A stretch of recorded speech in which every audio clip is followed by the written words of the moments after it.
இந்த கொரோனா தடுப்பு நடவடிக்கையில் மீனவர்கள் முழுமையாக தங்களோட படகுகளை கடலில் ஆங்கர் பண்ணி நாங்கள் இருக்கிறோம். இந்த சூழ்நிலையில் இந்த படகுகளை பார்க்குறதுக்கு கூட படகுகளை டெய்லி போய் படகுகளை பார்க்கணும். படகு நல்லா ஆங்கர் போட்டிருக்கோமா, இந்த படகுல எதுவும் நீர் வந்திருக்கா, தண்ணி இருந்தால் தண்ணீர் வெளியேற்றி விடணும். இந்த மாதிரி அடிப்படை வேலைகளை நாங்கள் செஞ்சாகணும். இல்லைன்னா கடலில் தான் படகு கிடக்கு, இல்லை கடலில் இயக்கிச்சிட்டு தான் கடலில் மூழ்கிற வாய்ப்பு இருக்குது.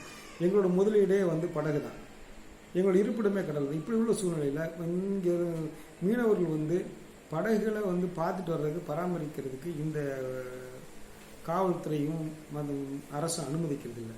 இது தொடர்ச்சியாக நாங்கள் வலியுறுத்திட்டு வரோம். படகுகளை குறைந்தபட்சம் பார்க்குறதுக்காக நீங்கள் அனுமதிக்கணும் அப்படின்னு சொல்லிட்டு வரோம். ஆனால் அவங்களுக்கு அந்த விஷயம் புரிய மாட்டேங்குது. எங்களுக்கு இதுவரை மீனவர்களுக்கு கொரோனா தொற்று இல்லை. அது எங்களுக்கு மகிழ்ச்சி அளிக்கக்கூடிய விஷயம். இந்த தொற்று நாங்கள் வந்துடக்கூடாதுன்னு எதிர்பார்க்குறோம். அதே சூழ்நிலையில் எங்களுக்குள்ள ஒரு சமூக இடைவெளியை நாங்கள் கடைபிடிச்சிட்டு வரோம்.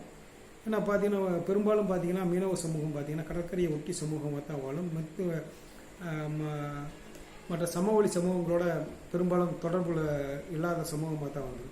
இப்படி உள்ள சூழ்நிலையில் மீனவர்கள் இதை விட்டு அவங்க வெளியே போக போகிறதில்லை.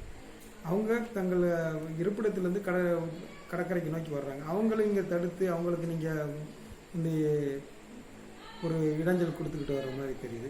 இது முற்றிலும் தடுக்கப்படணும். இன்றைக்கி பார்த்திங்கன்னா கிட்டத்தட்ட பார்த்திங்கன்னா இருசக்கர வாகனங்களில் போய் தான் மீனவர்கள் தங்களோட படகுகளை பார்த்துட்டு வர்றாங்க. ஆனால் அந்த இருசக்கர வாகனங்களை பிடிச்சி வழக்கு போட்டு அவங்கள சிரமப்படுத்துறது காவல்துறை சிரமப்படுத்துகிறாங்க. காவல்துறையை நான் குறையாக சொல்ல, அவங்க தங்களோட பணிகளை செய்கிறாங்க. ஏன்னா காவல்துறையும் மருத்துவத்துறையும் சுகாதார பணியாளர்களும் இந்த கொரோனா விஷயங்களை மிகவும் திறம்பட வேலை பார்க்குறாங்க. ஆனாலும் இங்கே உள்ள சூழ்நிலையை புரிஞ்சுக்கிட்டு இந்த அரசாங்கம் இந்த மீனவர்களுக்கு தகுந்த உத்தரவை கொடுக்கணும்னு சொல்லி இந்த காணொலி மூலம் கேட்டுக்கொள்கிறேன்.